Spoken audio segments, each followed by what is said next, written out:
Fala galera, eu sou a Fernanda Zonei e hoje nós estamos começando mais um Vapop.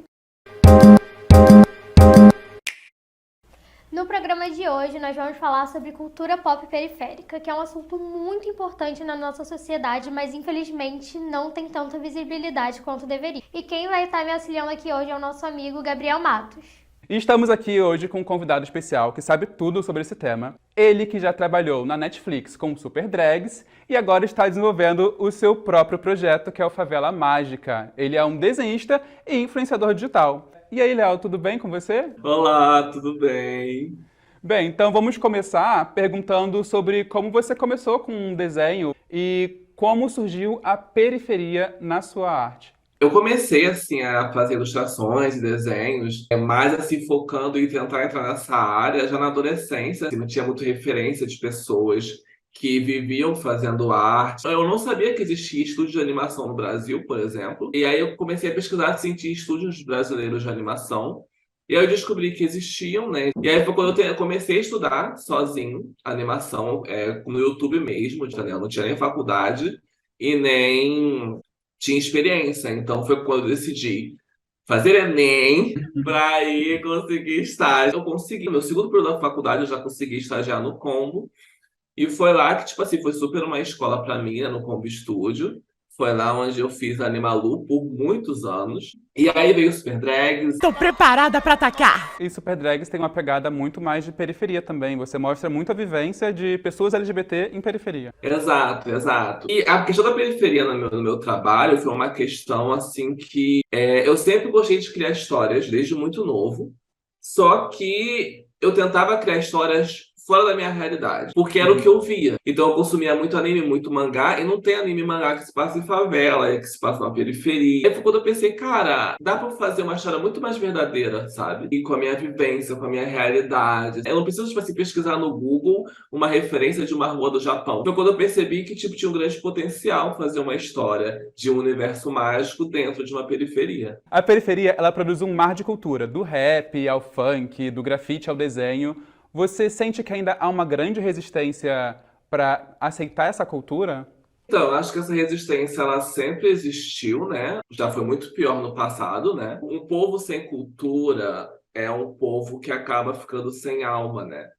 E quando uma pessoa não tem alma, é muito mais fácil de ser controlada. Sim. Então, toda vez que a periferia tentou criar cultura, né, já que foi tirada muita cultura dela, a periferia basicamente tem muitas pessoas negras, né? E a cultura das pessoas negras foi muito demonizada e tentaram ao máximo retirar das pessoas negras. Então, quando essas pessoas negras, numa periferia, começam a criar uma cultura nova, obviamente a sociedade está tentando controlar essas pessoas, não vai deixar que essa cultura cresça e se fortaleça. Então, anos atrás era proibido samba, por exemplo, entre outras coisas.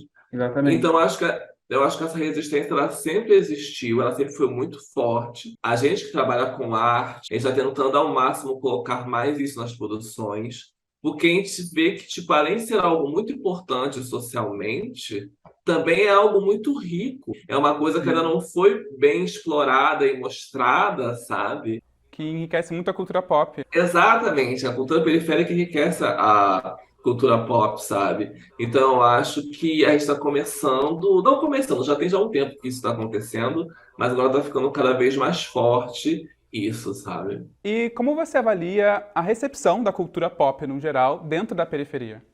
Eu estava refletindo sobre isso um dia desse. Quando eu era criança, o que mais fazia sucesso dentro da periferia de cultura pop era Eu Aponto as Crianças, a Branquela, as Visões da Raven, Uma Louca Maluco no no Pedaço. Pedaço, Super Choque, tudo que é cultura pop, que era focado em um público negro lá dos Estados Unidos e tal, se enriqueceu e ganhou muita força na periferia brasileira, sabe? Então eu acho que, tipo, se ver na tela, e eu acho que as pessoas da periferia não têm essa consciência, a gente não tem essa consciência de tipo, ai, estou sendo representado, então vou ver essa série. Não, sabe? Mas a gente, ao se ver ali, a gente cria uma conexão maior e acaba abraçando isso. E é muito doido ver como no Brasil, filmes como A Branquela, que lá fora nem fez tanto sucesso, é tão popular aqui dentro, sabe? Sim, o Todo Mundo Odeia Chris também. O pessoal aqui são celebridades e lá Sim! eles não são tão valorizados.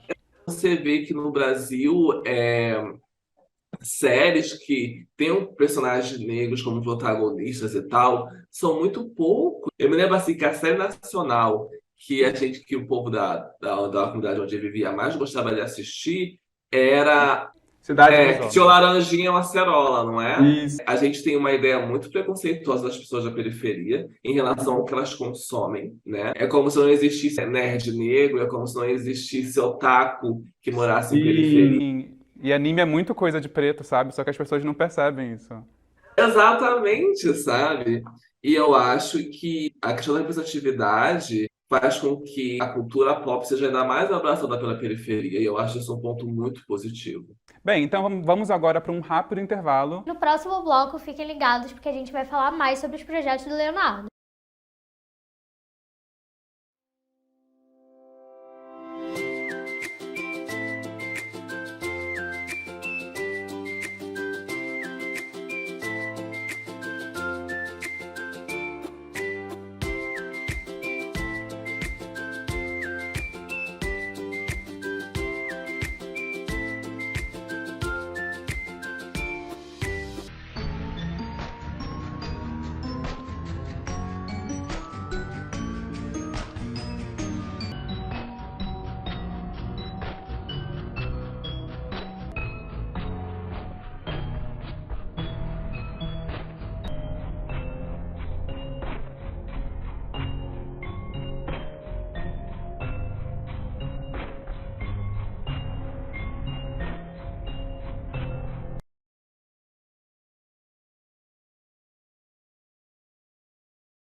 Estamos de volta e agora nós vamos falar sobre os seus projetos, Léo.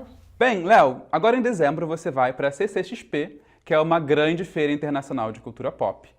Você sente pressão para higienizar a sua arte, para pertencer a esses espaços? Não, assim, tipo assim, quando eu me inscrevi na Comic Con, e a gente tem que colocar em texto o que a gente produz, o que a gente faz. E na minha inscrição eu sempre sou muito sincero sobre o que eu faço e sobre o que eu gosto de mostrar para o público, qual é a minha intenção com a minha arte. Eu tenho essa tendência a fazer uma arte que traz uma representatividade, não só preta, mas LGBTQIA+.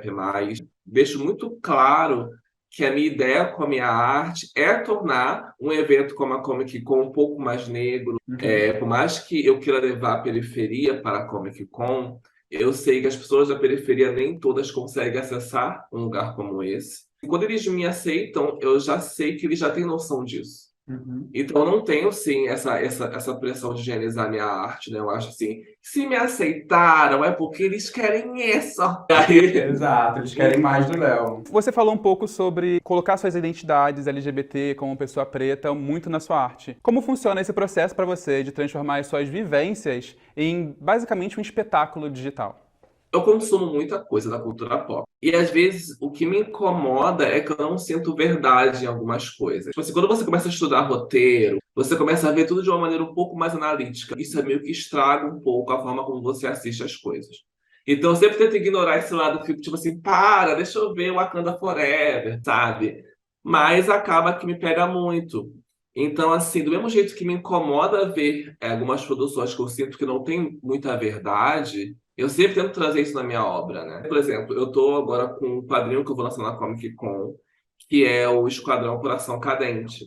E aí, quando eu tava escrevendo, eu falei, cara, eu quero que as pessoas se sintam no lugar desses personagens. Eu quero, tipo assim, fazer algo que as pessoas falam, cara, eu já passei por isso. Tipo, e como é que eu fiz isso? Eu me coloquei ali. Então, assim, o protagonista do quadrinho tem a minha aparência, tem o meu nome. Tipo, as coisas que ele passa na história não foi exatamente coisas que eu passei, mas são sentimentos que eu compartilho com o personagem, sabe? Então, o lugar onde eles vivem é muito parecido com o lugar onde eu passei minha parte da minha adolescência e da minha vida adulta.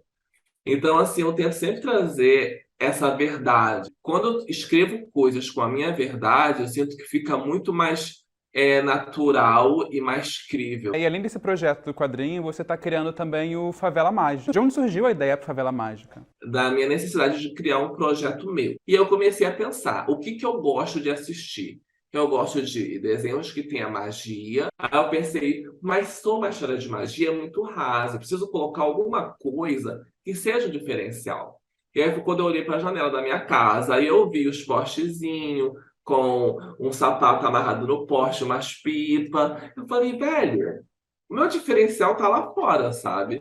Eu cresci na periferia, sendo uma criança que, tipo, eu não era aquela típica criança periférica que andava na rua descalça e corria. Nunca fui assim. Então eu me imaginava naqueles mundos mágicos, né? Mas sempre quando eu olhava para minha realidade, eu me sentia puxado de volta, sabe? Então eu falei, cara, imagina se eu conseguir criar uma história mágica que se passa numa periferia, trazer essa magia para esse mundo onde eu nasci e fui criado, e que sempre é retratada de forma muito violenta, com muito tiro, com muito sangue, sabe? Porque a periferia só é mostrada na hora da violência e nunca numa história de fantasia, sabe? Quais são as suas expectativas para esse projeto, para o futuro? Você conseguiu um edital? Quais são os próximos passos?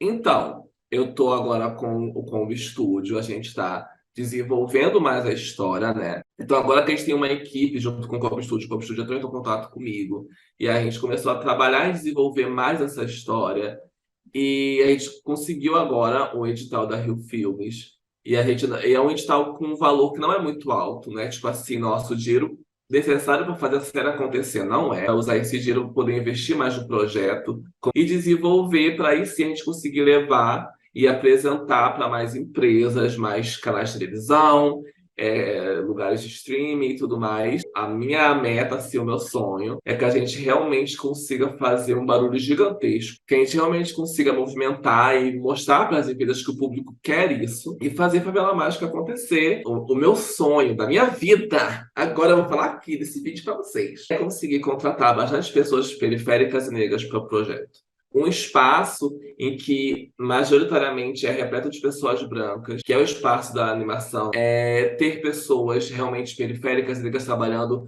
não só fazendo animação e arte, como também fazendo parte do roteiro, da trilha sonora. E se realmente tudo der certo do jeito que eu quero e do jeito que a gente está se esforçando para acontecer, vai ser um projeto muito incrível. Muito bonito, de verdade. E muito boa sorte no seu projeto, amigo. Espero que dê tudo certo. O Favela Mágica já é incrível, já é muito bonito. Muito obrigado pela conversa. Ficamos por aqui com o Pop de hoje. Muito obrigada, Léo, por ter tirado esse tempinho para debater com a gente. Um bom dia, até a próxima!